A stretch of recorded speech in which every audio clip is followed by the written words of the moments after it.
No estudo de funções matemáticas, aquela relação, né, ou aquelas relações entre y e x, nós costumamos representar utilizando letras, mas cada uma dessas letras representam números, conjuntos de números, que são, na verdade, representações, modelos teóricos de situações práticas. O y, por exemplo, pode ser a pressão observada num experimento, né, num determinado meio, em relação à temperatura X. Então, há uma relação. O Y pode ser a temperatura em graus Fahrenheit, o X, a temperatura em graus Celsius. Há uma relação matemática entre essas variáveis Y e X. E você consegue, por exemplo, obter o valor do Y a partir do que você atribui a X. Ao valor que você atribui a X, você calcula o Y. Nós costumamos representar, uma forma bem comum de representar uma função matemática, né, além de utilizar as letras Y e X, é chamar de uma f de x. O Y é uma f de x. É uma função que depende do x. Então, se você quer calcular o valor do y para quando, por exemplo, o x é 2, você está calculando a f de 2. Quando o x é 3, você está calculando a f de 3. Perfeito. Em muitas das situações, nós utilizamos uma função matemática justamente para determinar o valor dessa função, o valor dessa f ou do y, a partir de um valor ou de valores atribuídos à chamada variável independente x. Isso é feito em muitas situações. Mas há algumas situações em que eu não quero saber exatamente o valor específico da função para um valor específico de x.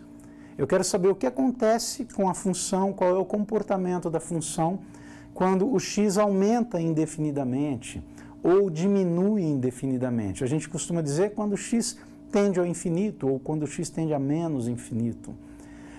Até porque há situações em que eu não consigo atribuir um grupo ou um valor específico a x. A função não tem como ser calculada, ela não é definida. Mas mesmo assim eu consigo saber como ela se comporta à medida que o x se aproxima daquele valor específico. E aí surge então a ideia de limite de uma função.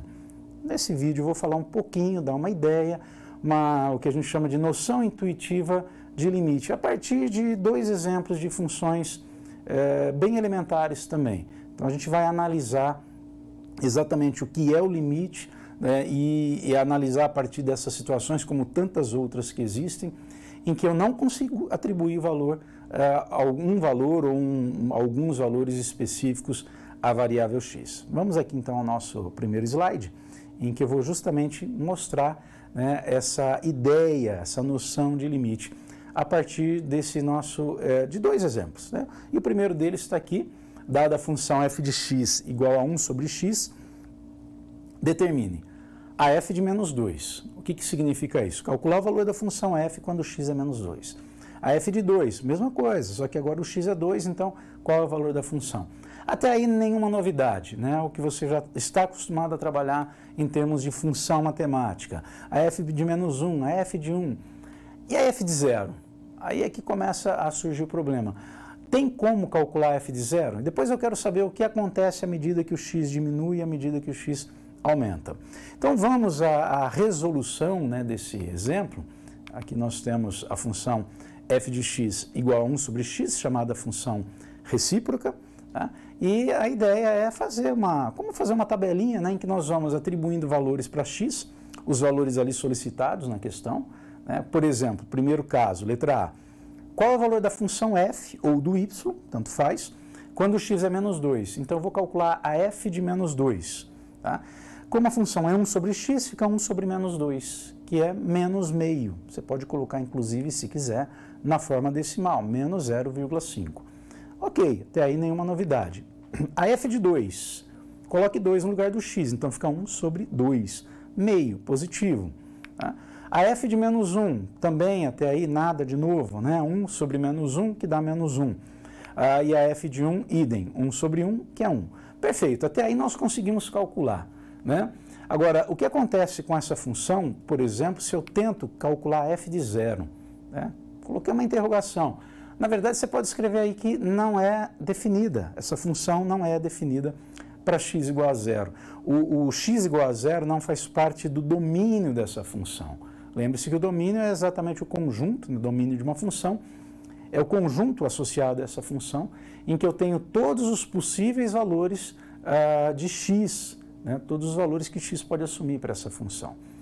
E x igual a zero não faz parte, não tem como calcular. Ok, e aí, né, o que nós vamos fazer? Então, eu coloquei aqui uma tabela resumindo aquelas informações que nós calculamos e colocando mais alguns valores para x. Exatamente aquele mesmo tipo de cálculo. Por exemplo, o primeiro valor da tabela, quando x é menos 10, qual é o valor da f de x? Fica 1 sobre menos 10. Positivo com negativo, na divisão, vai dar negativo. Tá? E 1 dividido por 10, 0,1, 1/10. Então, a f de x passa a valer menos 0,1. Quando x é menos 4, 1 sobre menos 4, mais com menos de novo, negativo. 1 dividido por 4, 0,25, negativo, portanto. Tá? E assim fui para todos os valores aí da tabela. Eu escolhi alguns valores para x, né, e atribuí valores eu atribuí valores para x e calculei os valores do y ou da f de x. E a partir daí fiz o mesmo. Agora note que na primeira tabela eu estou cada vez mais, eu comecei lá pelo menos 10, depois menos 4, menos 2, menos 1. Percebe que cada vez mais eu estou me aproximando do zero, né? Não adianta querer colocar zero ali para x, que não tem como calcular a f de x. Mas eu estou me aproximando de zero pela esquerda, por valores negativos, ou por valores à esquerda de zero, né? Que à esquerda do zero, os valores são negativos.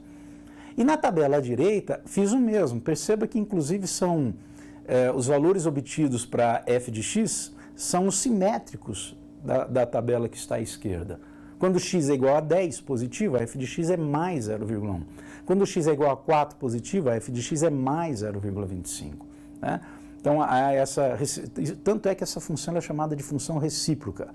Né? Há exatamente essa questão da reciprocidade. Os valores, à medida que os valores de x são opostos, os valores da f de x também são opostos. Tá? E colocando isso num gráfico, olha aí o gráfico que nós temos da função. Tá? Embora seja o gráfico da mesma função, eu coloquei de duas cores só para destacar o seguinte. À esquerda, na parte baixa, aí você tem exatamente, né, a função, o comportamento da função quando o x assume valores negativos, abaixo de zero. E a parte laranja, o x assume valores positivos, acima de zero.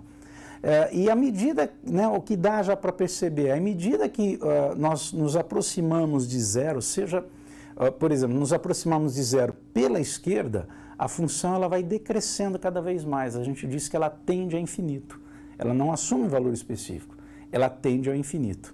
Tá? À medida que nos aproximamos de zero pela direita, a função tende a, quando é pela esquerda, tende a menos infinito, tá? A parte negativa. E quando o x se aproxima de zero pela direita, por valores positivos, aí sim a função se aproxima ou tende a mais infinito. Então a gente costuma dizer o seguinte, olha, o limite dessa função f de x, quando o x tende a zero, essa é a leitura que a gente faz.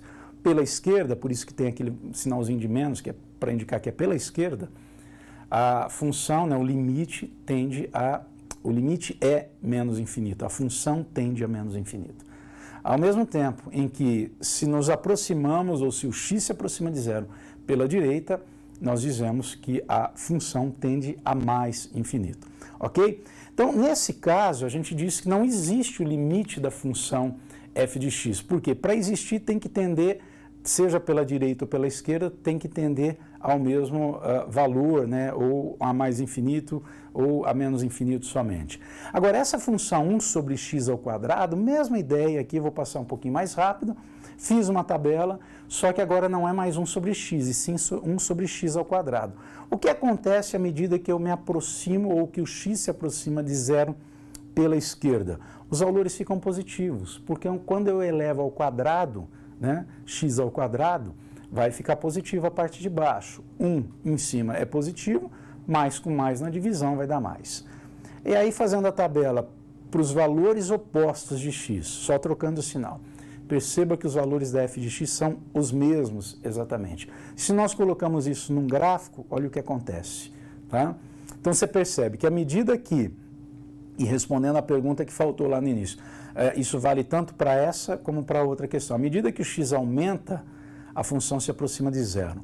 À medida que o x diminui, a função também se aproxima de zero. Agora, o que acontece nesse caso? Quando eu me aproximo, ou quando o x se aproxima de zero, tanto pela esquerda como pela direita, a função tende a mais infinito. Então, os limites laterais são iguais. Aí, nesse caso, eu digo que existe o limite da função f de x com x tendendo a zero. E esse limite é mais infinito. É isso que a gente usa aqui para encerrar a nossa aula. Então, o limite de uma função com x tendendo a um valor qualquer, um valor a qualquer, ele só vai existir quando os limites laterais são iguais. Ou seja, o limite com x tendendo a pela direita ou com x tendendo a pela esquerda, eles são exatamente iguais.